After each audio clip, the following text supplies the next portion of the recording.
players. He's got a whole bunch of Grim Haruspecs in his deck. Full 4 copies. Also 4 Liliana Heretical Healer. Yeah, so 4 Lilianas, 4 copies of Haruspecs, only 1 Zulaport Cutthroat, only 1 copy of Nantuko Husk. This is 2 copies of Rally. This is a very different build of the deck. And as we look at the table here, a lot of black cards in the deck. It doesn't look like he has any black sources in play. Whoa, okay. But he does have creatures in play. So Tickal at 19 has a Reflector Mage and a face-down Morph in play. That's almost certainly Grim Haruspecs. For Bill's side, he's at 14. He plays Liliana for the turn. And now it's going to be Sidisi's Faithful, bouncing the Morph. Really good sequence here from Ooh, Bill. That's really strong. Makes a zombie. Tickal might respond. It's going to respond with Collected Company. Does it get dispelled? Yes, it does. Now this works.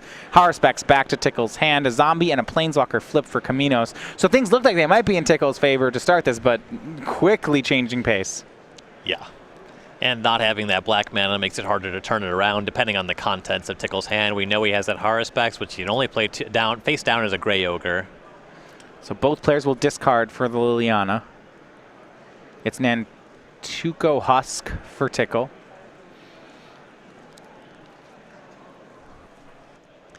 Interestingly, these discards is going to give Tickal access to these black cards off of a rally that he wouldn't otherwise have. Comminos also discarded a Husk there. So Tickal, while he has his opponent tapped out, will go for a Collected Company.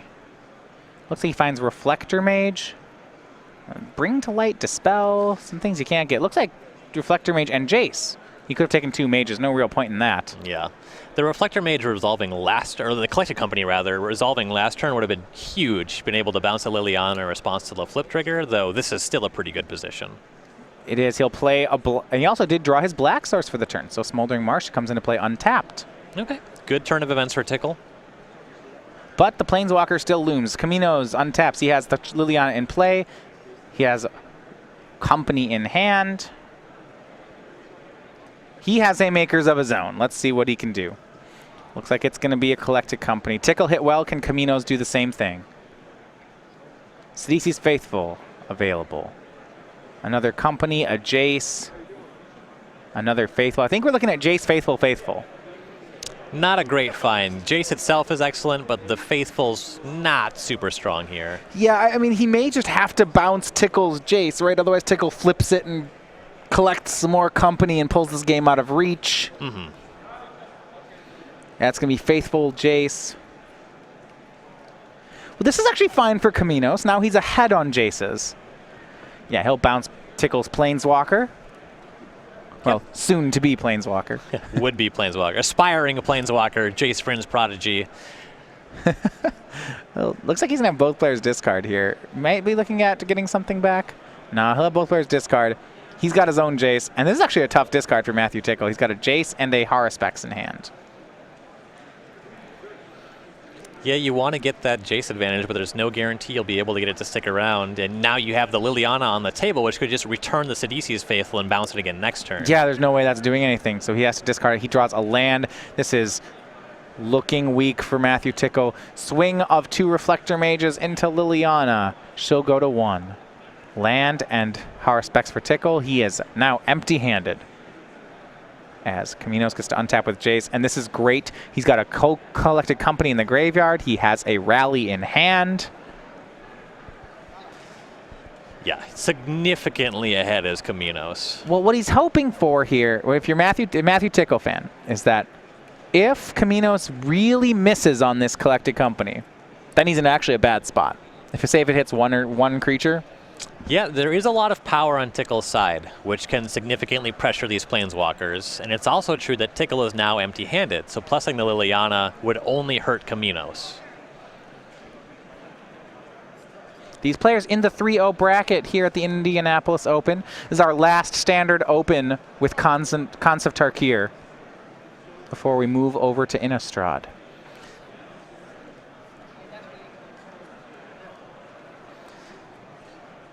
And he's going to rally it up. This is one way to build loyalty on your Planeswalker. I actually like this sequence quite a bit out of Comminos. Yeah, so he went ahead and got brought back the CDC's Faithful to bounce Matthew's Haruspecs. Now we're rallying 7 creatures into play. The Liliana that we previously had is now there too. She'll get to stay. So we get Jace, Liliana, Faithful, Cutthroat, Husk, and Visionary. This is great from Bill Comminos. He'd like to have a Haruspecs or a Sifter of his own, though still a good position. We'll see what he does with these exploit triggers off the Sidisi's Faithfuls. He may just bounce his own cards to his hand. I think I like that quite a bit. Keep the Faithfuls in the graveyard, maintain access to your other cards. Certainly bouncing the Elvish Visionary to be able to draw a card later. Yep, one Sidisi's Faithful is going to...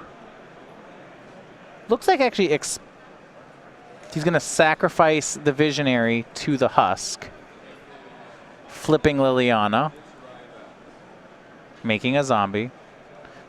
See what he does with those exploit triggers, whether those are still on the stack. Those have resolved. He's not going to exploit anything. So he pluses the Liliana to make both players discard. Tickal will lose his Grim Haruspecs. Jace will plus on Reflector Mage. And it looks like it'll just be a pass.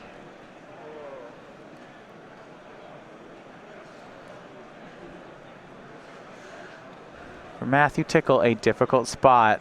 He's got 2 Reflector Mages. One of them is small, though, as Tickal draws a Grim Haruspecs for the turn.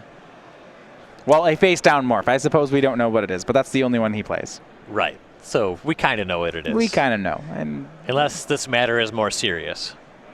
Maybe it's a Stratus Dancer. It's always Zombie Cutthroat. In Limited, it was always... Oh, in Scourge, yeah, it's always Zombie Cutthroat. Gathen Raiders. In Cube, it's always Willbender. In Tickal's deck, it's always Haruspecs. I thought it was always Exalted Angel in Cube. No one ever plays that card anymore. Yeah. If you have a removal spell, it's always Willbender. Could be Vesuvian Shapeshifter sometimes in Cube. Yeah, that one's neat. Yeah, it's probably not. It's probably, you're right. It's probably Willbender. I bet Den Protect. Den Protector's in Cubes now, right? Yeah, that's cubable. All right.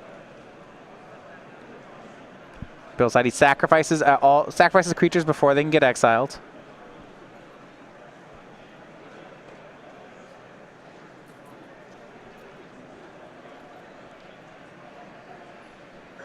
Draws land for turn. Has the 2 Planeswalkers still in play. Jace is going to give flashback to a Collected Company. Let's rebuild.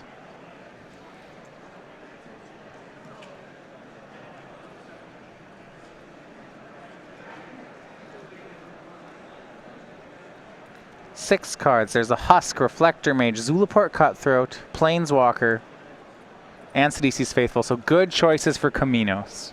Yep, that's exactly what he needed. He is significantly far ahead with the 2 Planeswalkers, though a bit of a ways off of actually closing the game. Nantuko Husk will bounce the Reflector Mage, who will come to play. The Reflector Mage will bounce Tickle's Reflector Mage, and another Reflector Mage will bounce, well, the Morph. You can recast the Morph, though. Right. And Liliana will get back Sidisi's Faithful. So everything in Tickle's hand. Comminos will swing with the zombie. Tickal has 2 Reflector Mages in hand, but he can't play either of them if they've been reflected. Yep, even though the second was bounced with the Faithful, it's still impacted by the rules on the Reflector Mage bounce. Yeah, Tickal thinks about playing the card, but no, he has no outs. So that will do it. Game and match to Bill Comminos. He moves to 4-0 on the day.